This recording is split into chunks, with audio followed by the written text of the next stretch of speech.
have James joining us. He is an amazing engineer and I can't wait to hear about all his 13 years plus years in industry, and of course his fantastic organisation Driven By Us. So I'm just going to add James to the live now. Okay, we're doing a new live to make sure it works this time.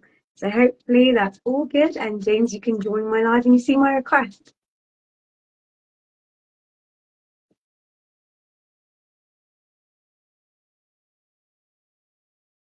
Send a request you, go live.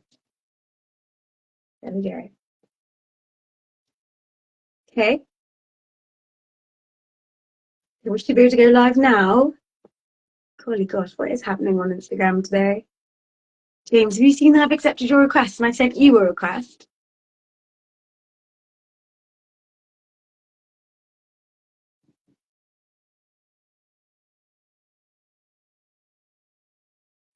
Waiting for Instagram to play nicely so we can do our Instagram live today.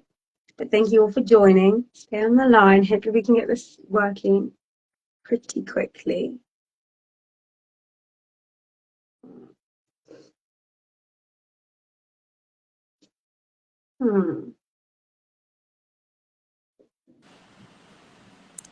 Please turned on video. James, you've turned on your video. You should be able to join now. Yes. Can you see me? I can't quite see you. Like, I did get your notification that you turned on video. So I'm going to re-invite you one more time, and hopefully now you accept with turned on video, and we'll go live together. Awesome. I can see you. Fingers crossed, fingers crossed, fingers crossed. Oh.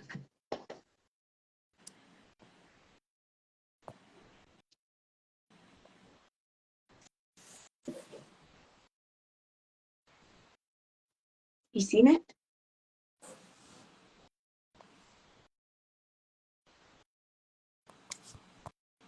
James? Yeah. I can hear you. You can. Yeah, I can see you. That's what's going to happen then. We're going to have a call where everyone can see you. You can see me, but I can't see you. That's wild. I want to see you. I feel like I'm missing out so much. No. That's not going to happen. I want to see you. How do we make it that I see you? I want to see you. That's just switching which way you see. But yeah. I want to see you. I can switch off my camera. I can switch it back on. Does that make a difference? What? Okay, well, anyway. They can see you. You can see me. But I can't see you. But we're going to get chatting then, even though I'm so devastated that I can't see you. What about if you send me a request to join one more time from your end and I see if it makes a difference? Yes. Because I really do want to see you. There's no point having a jolly conversation by myself. Well, only looking at myself. Now, I think most people do that on Zoom these days, and Teams. So maybe it's a Zoom. I've just snitched on everyone who looks at themselves instead of the other people on a call. So maybe that's come through. Is that come? No, nothing's come through quite yet. We've got a bit of a lag.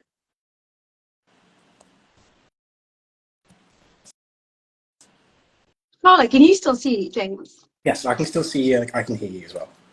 Okay.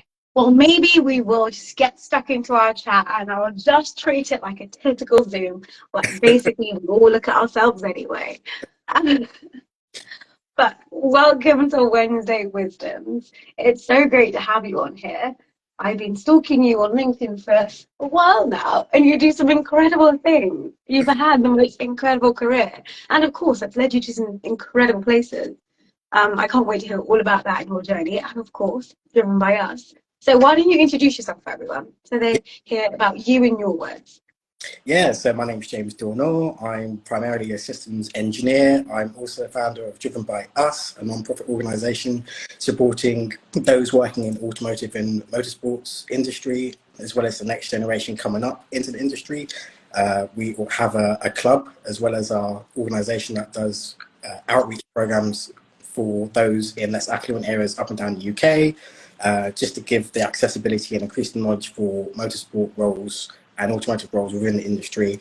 And then the club, a safe space where everyone can come together, kind of air any issues they have, any concerns, network with like-minded people working within the industry, as well as bringing the next generation up and opening the doors into possible roles and career opportunities that might be apparent from grassroots levels up to apprenticeships, up to degrees, and also a mentorship kind of buddying system where folks can kind of support one another as they go through their educational pathway. That's incredible. But what even led you to starting that? Because that's an incredible organisation with an incredible mission. But what was the driver to starting it? Get it? Driver, automotive, driven. So I think probably going back, I think a lot of us participated in the Hamilton Commission report back in, well, we did it in 2020 and it got issued in 2021. And then from there, everyone kind of networked and like, right, let's kind of create a space because there isn't one that exists currently for minorities or underrepresented groups within the industry of automotive and motorsports.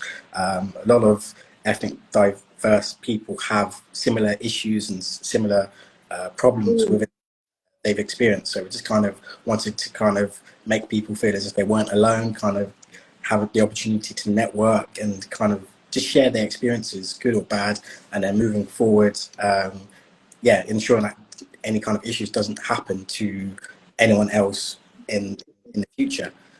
So yeah, that was kind of like the main driver behind it. And yeah, we've had a huge impact so far this year. We've only been going since April 2023, and we've been down to number 10 twice. I've spoken with the Prime Minister.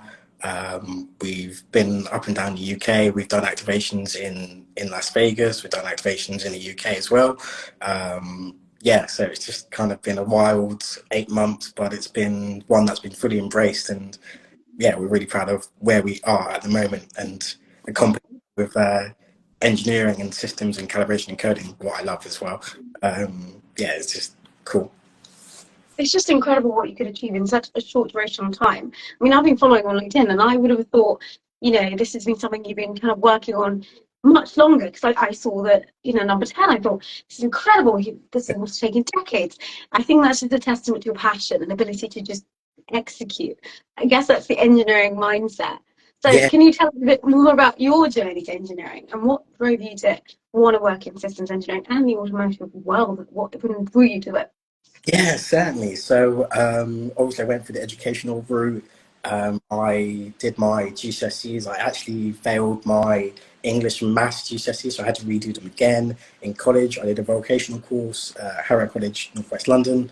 Really, really cool. And did an ASIT along with that whilst redoing my GCSE.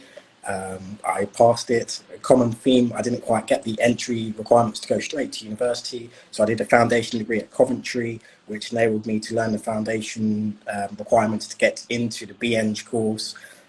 Did the BEng course, and it was recession 2008, where we had to kind of apply for placements, and I was one of two that got a placement year for the following year in 2009, and I did that at BMW Group in Oxford. Which was really, really amazing, really, really cool. I was a reliability engineer working on all the faults that you get on the internal, external loan cars of BMW Mini, then feeding back faults to senior engineers. So it would have been maybe body and white issues, electronic issues, powertrain issues that we kind of wanted to resolve and prove out before delivering to the customers. So that was quite integral to finding that any kind of problems and feeding them back to the various function groups, which was fantastic. I then came back, did my final year of university in 2011.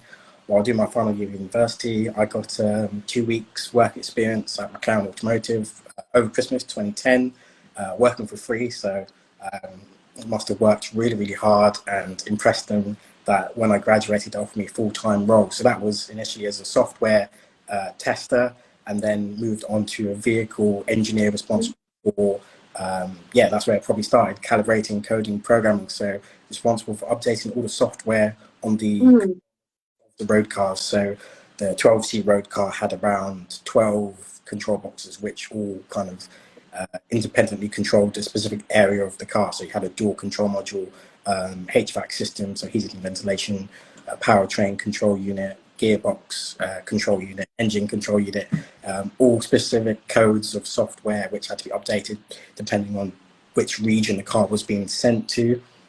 That for a couple of years, and then progressed into GT sports cars. So while I was at McLaren, I was like, right, how do I kind of go from automotive to motorsport to F1? Because not many people do that, but I kind of envisioned being in this amazing building, kind of like a spaceship facility, and wanted to kind of progress, see all those cars on the boulevard. You've got Lewis Hamilton's race cars that he's won championships with, so I was going to complete all kind of seeing those vehicles just there, and that was kind of like the motivation to try and get to Formula One.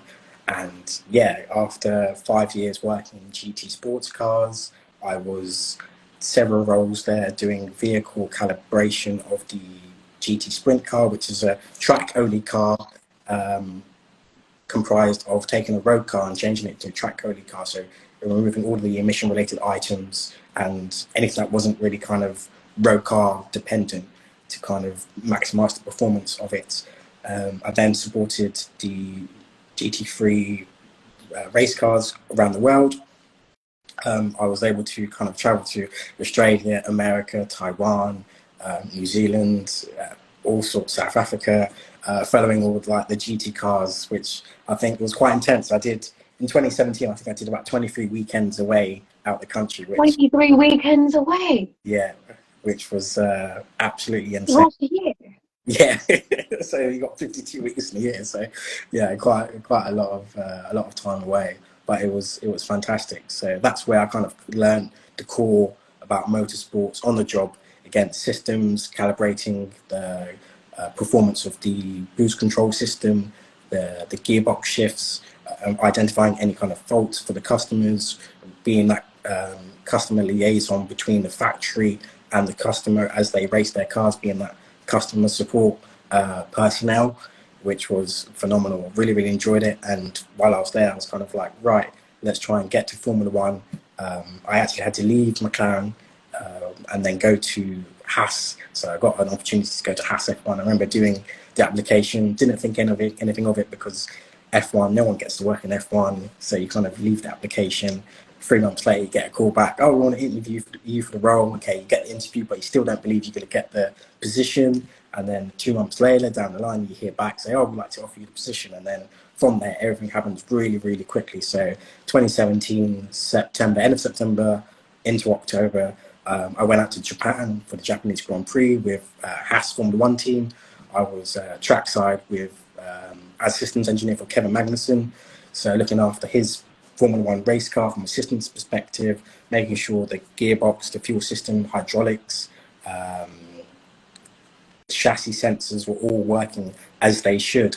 And then that was fantastic. And then funny enough, got a call back from McLaren, but McLaren F1 to offer me a position back there at the factory, where I was at the factory doing a test engineer role as from a systems perspective, make sure again the Formula One cars were okay before they went out to the various circuits. So between the downtime between the races, I would be responsible for the chassis. Again, the electrical sensors, ensuring that they're all calibrated okay, they're functioning as they should, liaising with various function groups as well. And that was phenomenal. And yeah, I was there from 2018 to 2020. Again, applied for a role at Mercedes, didn't really think anything of it, not going to get a chance to work there because they take the best people. Yes, I got the role. I still don't know how I got it to this day, and it was phenomenal. You know, absolute dream working on the heritage cars, looking after Sir Lewis Hamilton's retired cars that he's raced from previous seasons. So any chassis between 22 dating back to 2013 that he had raced, I would be responsible for. The on-car and off-car electronic systems, again, gearbox calibration, fuel system, hydraulics, spotting issues, going out to demonstrations and finding kind of any items that are wrong with the car and feeding back to the senior engineers. And yeah, being that port of call from a systems perspective, if anything was to go wrong, I would be on it and feed back. And yes, I did that for 3 years, 2020 to 2023. And I did a lot of D&I kind of initiatives with Mercedes, and also since graduating. So I always wanted to kind of give back to the community, give back to, I guess, be that kind of like beacon or light or role model that you can go into the industry and be successful and, you know, give back and bring other people up into the industry and give them that kind of, right, oh, there are people that look like me working in motorsports. So that was kind of like my main aim. I've always liked helping people, regardless of background, regardless of gender. It's just something that I've always been passionate about, and to be able to do that with motorsports, automotive, STEM, it makes perfect sense. And to accompany that with ED&I, again, made good steps to do that. So we did that with Driven By Us. We started in April 2023. In the background, we were building a big community of us, always talking, mingling, meeting up, and then we had the idea of like, right, let's just go for it and formalize it properly, and set it up as a non-profit organisation, set it up as a recognised club with Motorsport UK, so it's recognised by the UK governing body of motorsports, and also have that community where it's accessible. So if you want to join a club, you can join a club, be involved. It's really, really cheap to join, £10 for the whole year. If you want to be just a community member, there's an online community which is free access. You get access to resources, knowledge, same as the club really. You get to mentor and mix with those working with the industry. We've got the likes of our club president is actually Stephanie Travers. We've got Georgia Maffedon, who actually is our club vice president. So we've got lots and lots of people involved in motorsports and media as well. We've got the likes of Ariana Bravo, Naomi Shift, loads and loads of people involved, and everyone's kind of driving the cause, being public facing, being the real role models that the next generation and the current generation need to kind of pursue the careers in STEM and in the industry of automotive and motorsports. If they don't necessarily like those industries and the careers, then they experience that they have and move it forward into other walks of life. That's such an incredible story. I'm just trying to take it all in. There's a couple of common themes that come through. First of all, being resilient even when you don't get things the first time or the way you maybe expected or wanted to. For example, doing your GCSEs again while at college and giving you the opportunity to learn vocationally, which I'm sure has been really valuable to you. Or finding, like, doing the foundation year to kind of get the experience you need to get a bachelor's degree. And then from that, opening the door to this incredible career you've had. But all the way through, applying for these big jobs that you really want and doing anyway, even if it's like scary and like it's F1, like you're doing it, and Mercedes and all these incredible organizations. That's incredible. On reflection, when you're thinking about your career, having just gone through it now, what are the key points you're going to advise someone from your own lived experience? What would you share with them? What would be your wisdoms? Yeah, I would say try and have your community around you, have that one person, even if it's just the one person that believes in you, believes in your ability and believes where you want to be, whether it takes 5 years, 15 years, just that belief that you can get there, make the dream a reality. Once you get there, change the dream, make different targets, create new opportunities for yourself. One thing I've kind of learned in recent years that's become apparent in whether it's kind of professional life or professional career, or just everyday walks of life, is to kind of have like a coach, someone trying to coach you or help you along to kind of progress you. That's really, really key. Having a mentor as well and having that 360 feedback on the mentoring. So the mentee gets the feedback to the mentor and the mentor feeds back to the mentee. That's really, really key. And also an advocate in your current job or advocate in picking you up. Sell you as a person, because you need people to believe in you and what you're doing and your abilities, and having that person in the workplace is really, really key. And those kind of three people in life, I would say, is kind of like one of my main wisdoms that I like to kind of tell people when I'm speaking. And also, like I've just mentioned, the community, where I have that one person that believes, whether that's a family member or friend. A lot of younger generation from the private areas around the UK don't necessarily have that younger role model. For me, myself, relating back, it was probably my brother-in-law, my sister's husband.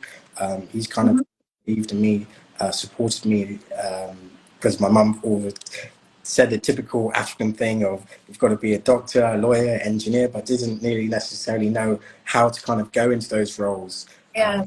Case of trying to um, source that assistance, source that help, that someone that could help you or guide you or just kind of give you that. And even if they don't know much about it, just that one person that kind of like, right, yeah, you follow your hobbies, you follow your dreams, your aspirations, and you can get there. I guess once you have that person in your corner, they act as that initial resilience factor through the challenges. And then once you're in the door, you can find maybe more technical coaches and mentors and advocate and career sponsors, which Yeah. I'm sure you've gone on to do. But what's incredible is that you've created the thing that you really needed, right? You've done Driven By Us, which is a community-focused organisation, a membership, a club where you can come and get that support. Yeah. I love that. I love when people really give back into their industry and they take from their own lived experience and they share with other people. But throughout your career, you've worked on lots of different things. You talk about coding and systems, but also being customer facing and then taking the issues that you'd figure out and going to the functions of the business. What have been like the wisdoms you learned from the technical part of your career? It's like some of the challenges you've had and on reflection, the wisdom you gained from it. Yeah, I think the challenges are probably, again, the customer facing actually has probably been the most challenging. So when you have kind of an issue on a vehicle or a car and, you know, you're trying to express if they carry on down this route, it will be detrimental for the vehicle's performance. So you can only do so much and do as much as you can in terms of advising a customer in that kind of environment. And it's down to them to kind of take it on board or listen to you or not listen. And as long as you've done your best to kind of communicate that, don't feel bad if things do go wrong, because that has happened to me in the past. I remember we were in Germany, in Nürburgring. I advised the customer if they race their engine, the engine will blow. And it was probably the worst feeling ever. The engine blew on the way to the grid, so it didn't even start the race. So I remember it was on TV, big smoke. The commentator was speaking German, and it was quite embarrassing. But the main learning was that I advised the customer that if you carry on, it would not end well. And I had the back of my co-workers as well, that, you know, I've spotted this issue. There's some engine performance issues which don't quite marry up to the typical expectations. So it's a case of, right, it's down to the customer to kind of decide, because it's their product. So customer facing, as long as you feel as if you've done the right things and you believe that they are the right steps you've taken, you can only do so much, and not to feel bad if something does go wrong. Yeah. I mean, in that example, it's not your fault at all, and you identified issues, you advised, and you tried to influence. So I guess in that point, it's probably slightly easier to deal with. But as an engineer, we personally sometimes make mistakes, not just when people don't listen to us, but which isn't really a mistake on our part, really. If we've done everything that's in our gift and our skills, knowledge, experience, and a competent person would do. As far as the reasonable practical is what they say in engineering, isn't it? As long as we've done that, that's not our mistake. But when we make actual mistakes as engineers, how in your field do you cope with that? And I can't help but wonder, when you say you work on Lewis Hamilton's Heritage cars, I mean, I'm guessing they're not mistakes or something like that. So how do you handle that, the actual technical mistakes and mistakes that you might have in your field of work? I think the technical mistakes, I probably try to seek reassurance from colleagues and peers, those who perhaps probably more experienced than myself. Even though I've got lots of experience, you always go to someone who maybe experience and just that reassurance, right, am I doing this right or am I doing it wrong? And there isn't anything wrong in asking for that extra help or extra support, because as an engineer, you're always learning. Every day is kind of like an experiment or a new school day, so to speak. And yeah, just having that ability to kind of communicate how you're feeling in the situation, whether you've done it 1,000 times or you've done it 1,001 times, and it's different that 1,001 time. So it's a case of, yeah, always asking for the reassurance if you're unsure, and having that feedback from the person who's more experienced, if there is one. Yeah, that's incredible. Sometimes you just need that more experienced eye.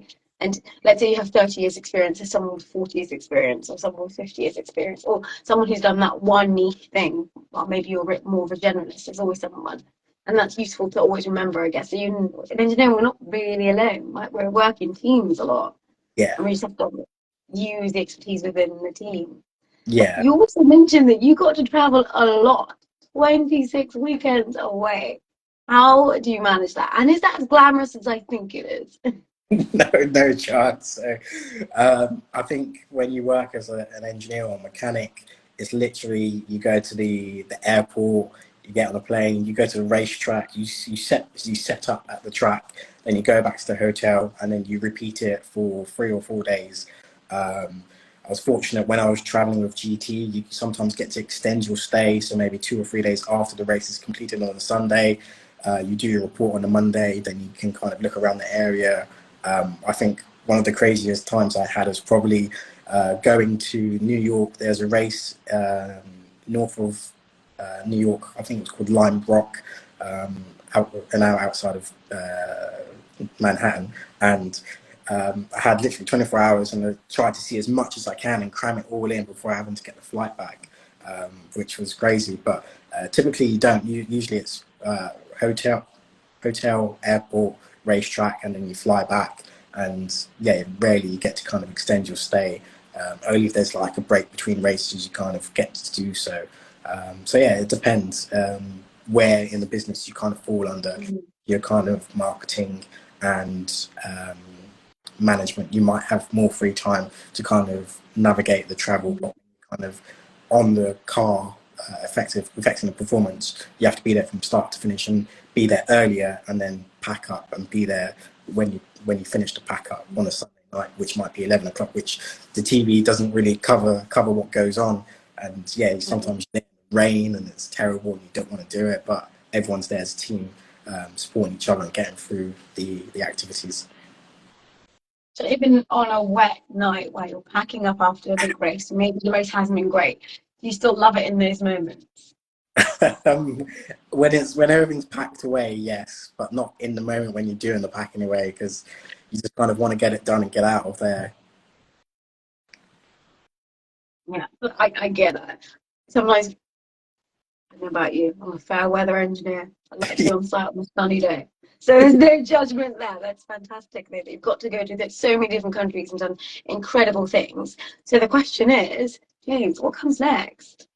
What's next on your mission of things to accomplish? Because you work for all the biggest companies on all the biggest races. So what comes next? Yeah, so obviously Driven By Us focus pretty much on Driven By Us, helping others, helping the current generation in automotive and motorsports through STEM and media, opening doors for the up and coming, and just seeing where we can take it.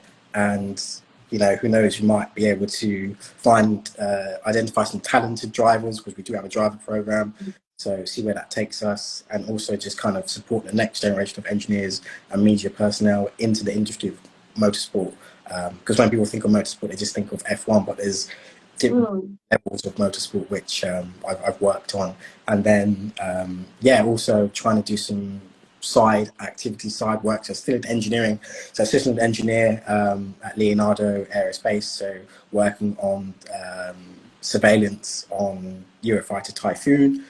So that's kind of like the project I'm working on at the moment. So it's quite cool items that I get to do. So yeah, mixing aerospace now with Driven By Us, and really enjoying it. So you almost started going to a slightly different field, aerospace. Is that something else that was on your tick list, or when you're kind of looking at your career path, is it all very intentional, or are you just going with where the opportunity like appears? How are these things happening? Like, are you one of those people who writes down exactly what you're going to do and then executes it, or are you a bit more with a flow when it comes to your career? Yeah, in the past I've typically been in the flow of things. I think taking the leap to Driven By Us, it was great. We set up as obviously as a non-profit organisation, so yeah.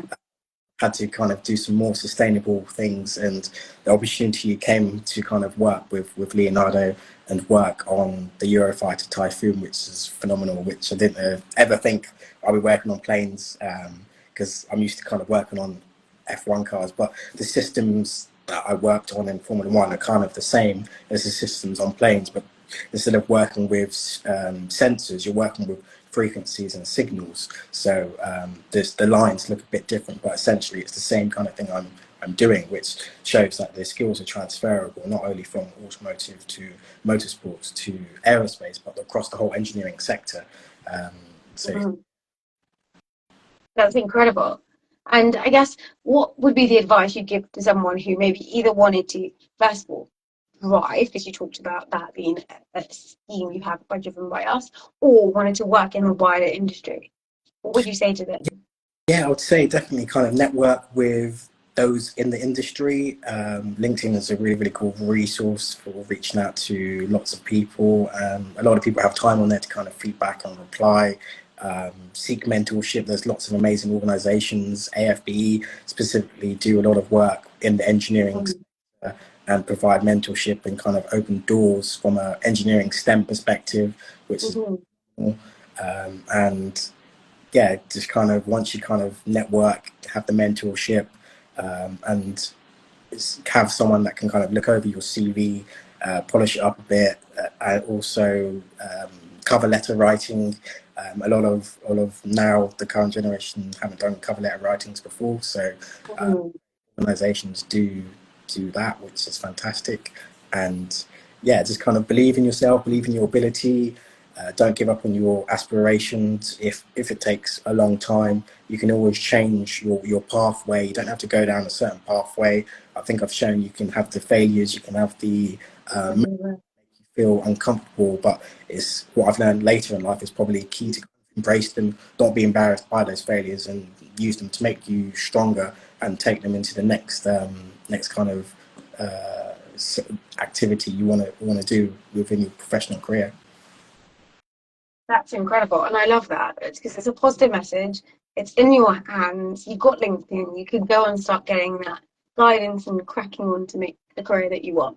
And it looks like you definitely made a career you want. And I'm really excited to see what Driven By Us does next. I mean, where else are you going to go? You've done so much already in less than a year being a working organization. That's incredible. Thank you so much for joining me and sharing your wisdom throughout your career and all the incredible things you're doing. I can't wait to see what happens next, and please come back and keep us posted on when things develop even further and when you have lots of cool initiatives. Is there anything you want to shout out for people to follow up and check out? Yeah, no, thanks so much for having me. Obviously, check out Driven By Us. We're at Driven By Us all over the social channels, whether it be LinkedIn, Instagram, X now it's called, Facebook. And if anyone wants to kind of go for any kind of mentorship or advice on CV or cover letters, happy to take a look. We've got a team that can do that as well. Any industrial advice or kind of tips, tricks, how to kind of stand out from your peers and make yourself, set yourself different amongst the rest. Yeah, we're happy to do that. We're all about supporting all generations, all ethnicities, all genders, just to kind of help people get into STEM careers. Our focus obviously specifically automotive motorsports, but this can extend to engineering sectors. So everyone has it there. Go check out Driven By Us and go use all their resources and get to where you'd like to be. Thank you so much for joining me. It's been such a pleasure chatting with you. I knew it was going to be a fun conversation. Pity about the tech issues, me not being to see you, but hopefully everyone else could see you and they really enjoyed this conversation too. Bye for now. Thank you. Bye.